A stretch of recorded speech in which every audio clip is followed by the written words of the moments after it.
Media आज एक puppet की तरह काम कर रही है। जितना उनको बोला जाता है वो इतना ही काम करते हैं।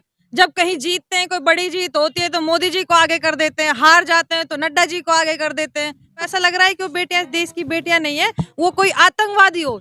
पूरा बीजेपी पाखंड से भरा हुआ है। हमारे प्रधानमंत्री जी लेट के, बैठ के, तिरछे खड़े होकर, सेंगोल लेके तरह तरह के फिल्मी सूट करा रहे थे और एक तरफ देश की बेटियों के मुंह पे जूते तक रखे जा रहे थे, कपड़े फाड़े जा रहे थे। देखिए भैया, इस देश में लोकतंत्र कहाँ बचा है? लोकतंत्र बहुत पहले ही इस देश में खत्म हो चुका है, अपनी आखिरी सांसें ले रहा है। लोकतंत्र तो वेंटिलेटर पे पड़ा हुआ है।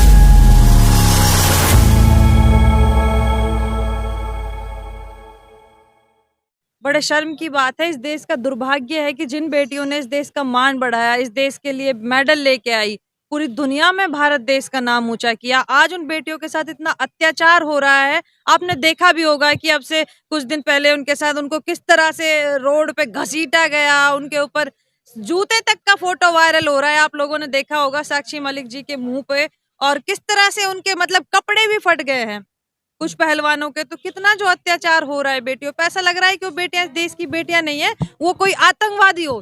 किसी आतंकवादी के साथ भी इस तरह का सलूक नहीं होता जिस तरह का सलूक इस देश की बेटियों के साथ हो रहा है। जिस देश की जिन बेटियों को पलकों पर बिठा के रखना चाहिए था, उन बेटियों को पैरों के तले रौंदा जा रहा है।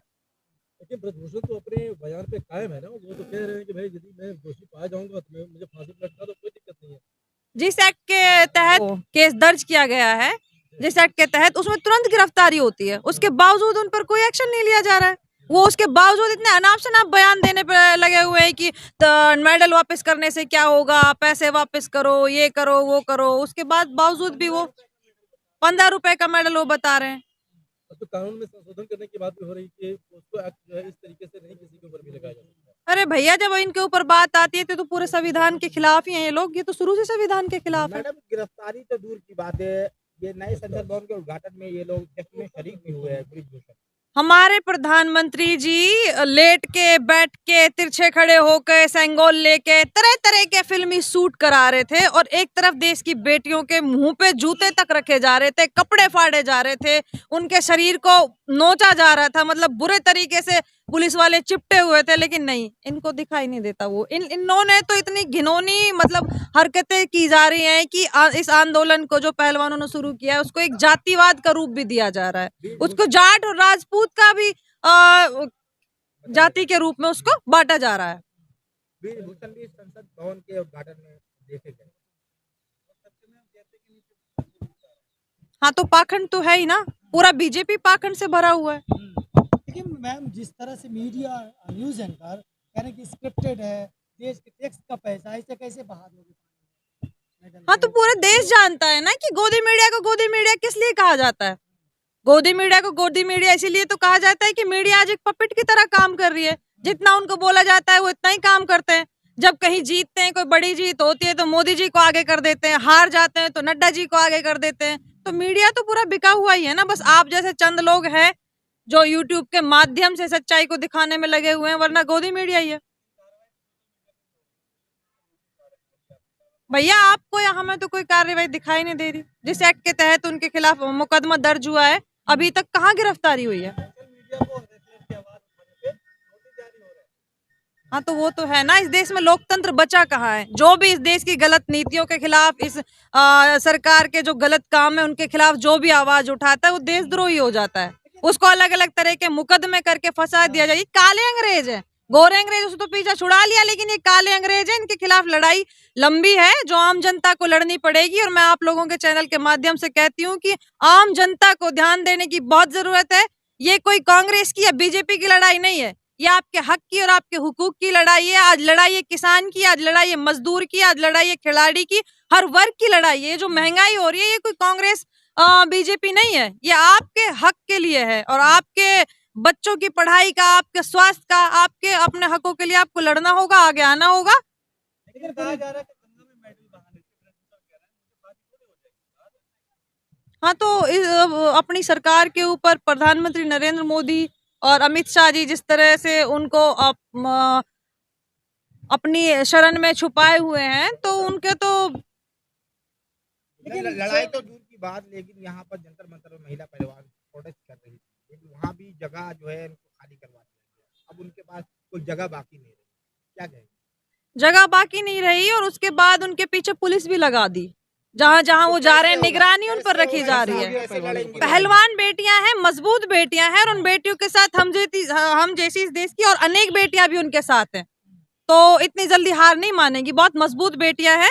उन्होंने अभी कल उनका एक और वो भी ट्वीट और करके उन्होंने बोला है और मीडिया से भी साझा किया है कि अभी आगे भी उनकी लड़ाई जारी रहेगी और वो इंडिया गेट पर बैठेंगी, अभी अनशन करेंगी। मैम आज खापों का बहुत बड़ा पंचायत है और उस पंचायत में क्या फैसला लिया जाएगा जिसके कि सभी लोगों को समर्थन मिलता है या नहीं मिलता, ये आने वाले समय बताएगा। देखें क्या खाप पंचायत के बारे में हम लोग तो कुछ कह नहीं सकते कि उसमें क्या फैसला लिया जाएगा, क्या उन लोगों की रणनीति होगी। हम तो इतना ही कह सकते हैं कि हम उन बेटियों के साथ हैं और उनके साथ खड़े रहेंगे। देखिए आवाज जो है पूरी दुनिया आवाज पहुंच गई, लेकिन प्रधानमंत्री कानों तक ये आवाज नहीं पहुंची। नहीं, लड़ाई लड़ रही है। प्रधानमंत्री जी को तो विदेश घूमने से फुर्सत हो तब ना, प्रधानमंत्री जी को तो फोटो शूट कराने से फुर्सत हो तब ना। लेकिन आज अनुराग ठाकुर का ट्वीट आया है 45 दिनों का टाइम दिया है भारतीय जांच करो, अन्यथा बैन कर दिया जाएगा भारतीय। देखते हैं इसके बाद कितना प्रधानमंत्री की जी के कानों पे जू रेंगती है और कितना सरकार इस पर संज्ञान में लेती है इस मामले को। अनुराग ठाकुर ने कहा है कि पहलवान को धैर्य रखना चाहिए और जो न्यायिक व्यवस्था है उसके हिसाब से काम हो रहा है, इनके ऊपर शक ना करें बल्कि विश्वास करें। कितना धैर्य रखें, जैसे जो बेटियां देश का मान बढ़ाया, जिन बेटियों ने, जिनको पलकों पे बिठा के रखना चाहिए, वो 1 महीने तक अपने हक के लिए जंतर मंतर पे बैठी रही। और कितना धैर्य रखें, जिस एक्ट के थ्रू उनकी तुरंत गिरफ्तारी होनी थी ब्रजभूषण की, उसके बावजूद भी अभी वो इधर उधर प्रोग्रामों में घूम रहे हैं, अनाप शनाप बयानबाजी करते फिर रहे हैं। उसके बावजूद उन पर नहीं लगता कि उनको देख करके कि उनकी सेहत पर कोई असर पड़ रहा है। जो महिला सांसद है वो सवालों से भाग रही है। मीनाक्षी लेखी की फोटो हाँ, कल आपने देखा भाग मिल्खा भाग की तरह लोगों ने मीम भी उनके सोशल मीडिया पे वायरल किए हुए थे, जिस तरह भाग रही थी, तो वो तो दिखाई दे ही रहा था। सांसद बोलने को तैयार नहीं है। कहाँ से बोलेंगी जब जवाबदेही अपने ऊपर हो और बोलने के लिए कुछ हो ना, तो शर्मिंदगी उठानी पड़ेगी, तो भागना तो पड़ेगा ही ना। बोलने के लिए कुछ है ही नहीं, क्या बोलें।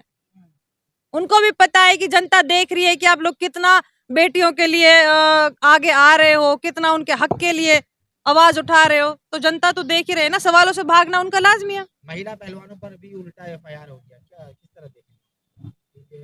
ब्रजभूषण पे लगा, उन पे कार्रवाई ना होकर महिला पहलवान। देखिए भैया, इस देश में लोकतंत्र कहाँ बचा है। लोकतंत्र बहुत पहले ही इस देश में खत्म हो चुका है, अपनी आखिरी सांसें ले रहा है। लोकतंत्र तो वेंटिलेटर पे पड़ा हुआ है। लोकतंत्र जैसी चीज तो इस देश में बची ही नहीं है। जो भी इस सरकार के खिलाफ आवाज उठाता है, उसके खिलाफ सबसे पहले उसके खिलाफ एफआईआर होती है, अलग अलग मुकदमे लगा दिए जाते हैं, देशद्रोही बताया जाता है, सोशल मीडिया पे उनको ट्रोल किया जाता है। इन पहलवान बेटियों को भी आरएसएस और बीजेपी की आईटी तरह तरह के अभद्र भाषा का यूज कर रहे हैं, उनको ट्रोल कर रहे हैं, तो ये तो इस देश में हो ही रहा है।